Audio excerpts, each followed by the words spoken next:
You know, there are some moments in sports that just look impossible. And the quadruple jump in figure skating, that's right at the top of the list. So today we're going to break down how humans actually defy gravity, spinning at the speed of a power tool, all while balancing on a tiny blade of steel. Let's get into it. So if you look at the history of skating, the quad is actually a pretty new thing. It all kicked off back in 1988 with Kurt Browning's quad toe loop. And for a long time, that was pretty much the peak. But just look at how things have accelerated in the last decade or so. A new, tougher quad being conquered every few years, leading all the way up to Ilya Malinen's quad axle in 2022. I mean, that's a jump a lot of people thought was literally impossible. This isn't just progress, it's a full-blown technical arms race. And that really brings us to the big question, right? How is any of that possible? It just seems to fly in the face of what the human body should be able to do. But as it turns out, the answer is this incredible mix of pure physics, biomechanics, and some pretty amazing athletic engineering. To really get the how, we first have to understand the why.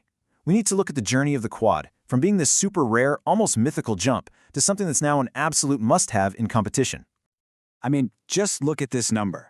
Over 18,000 quad attempts in major competitions since the current scoring system started back in 2004.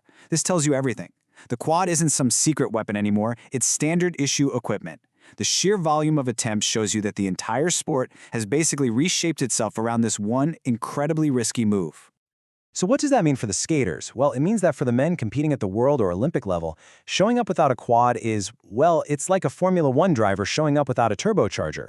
You're just not in the same race. It's become a non-negotiable ticket to the top tier. The risk of not trying one is now way bigger than the risk of falling on one. Okay, so let's get into the nitty-gritty, because this is where it gets really cool.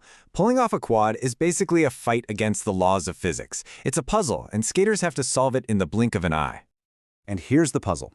To spin 4 times, you need 2 things. You need time in the air, which you get by jumping high, and you need rotational speed, which, comes from spinning fast.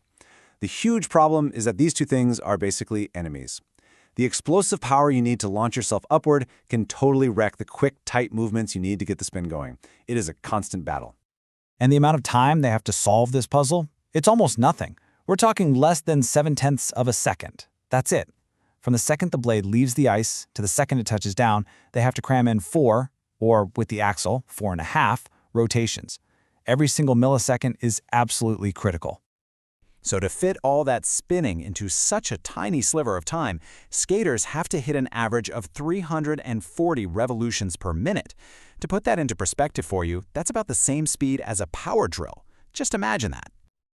So how in the world do they generate that speed? It all boils down to one key concept from physics, the moment of inertia.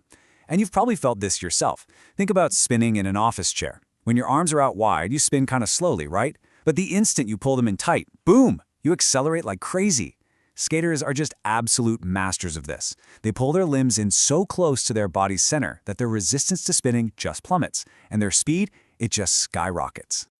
For a long time, everybody thought that going from a triple to a quad was all about just spinning faster, pulling in tighter, generating more of that rotational speed.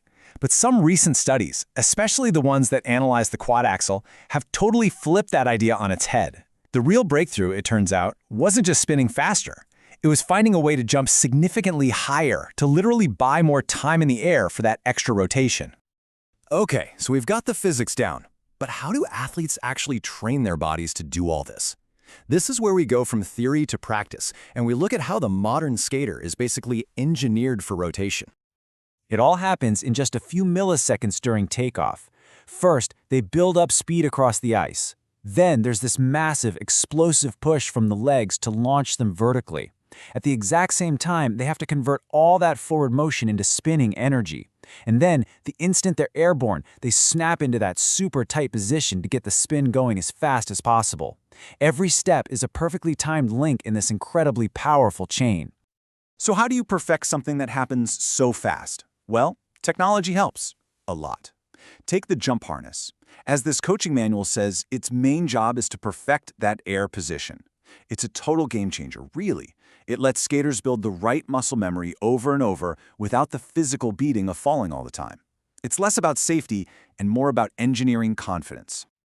So skaters can do it, we know that now. But why do they do it?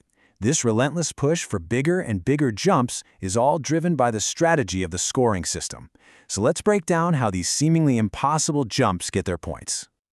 Under the current system, not all quads are worth the same. Nope. Each one has a base value based on how hard it is. So a quad toe loop starts you off at 9.5 points, but the beastly quad axel, that starts at a whopping 12.5. This creates a really clear incentive for skaters to go for the hardest jumps they can possibly land. But of course, with high reward comes really high risk. The worst error is a downgrade. If a skater is short by half a turn or more on the rotation, the jump just gets crushed in the scoring. It loses a massive chunk of its value. In fact, a downgraded quad can end up scoring less than a perfectly clean triple jump. A slightly less painful, but super common, penalty is the under-rotation. This is when the skater is just short by about a quarter of a turn. They get to keep the base value, which is good, but their execution score takes a big hit. It just goes to show how much the system rewards absolute razor-sharp precision. So when you put it all together, what does it mean? It means the strategy is clear. The system rewards clean, precise skating more than it rewards just throwing big, reckless jumps. A skater who lands slightly easier jumps perfectly will almost always beat someone with flawed, more difficult jumps. At the end of the day, technical discipline is what wins. But this whole technical arms race, it's not happening in a video game. The constant push for more and more rotations has a very real and very serious impact on the athletes. We have to talk about the human price for this quest for perfection. This quote from the legendary coach Rafael Artunian just cuts right to the heart of the debate going on in the sport. He and a lot of other people are asking some really tough questions about the long-term health of these skaters who are putting their young, still developing bodies through forces they were just never meant to handle day after day. And the science really backs this up. More rotations means you're hitting the ice with more force when you land. Simple as that. This leads to more overuse injuries. We're talking stress fractures, chronic pain in their backs, knees, and ankles. It also kicks off a really tough conversation about whether the sport now gives an advantage to prepubescent kids whose body types are just naturally better for spinning fast, which makes you wonder about the long-term health and sustainability of it all. So we've seen the quad get conquered. The quad axel, the impossible jump, has been landed. Now the quintuple jump, that's 5 rotations, isn't science fiction anymore. People are seriously talking about it. And it leaves us with this one final, fascinating question. As the athletes get stronger and the techniques get smarter, where does it end? What is the absolute limit of human rotation?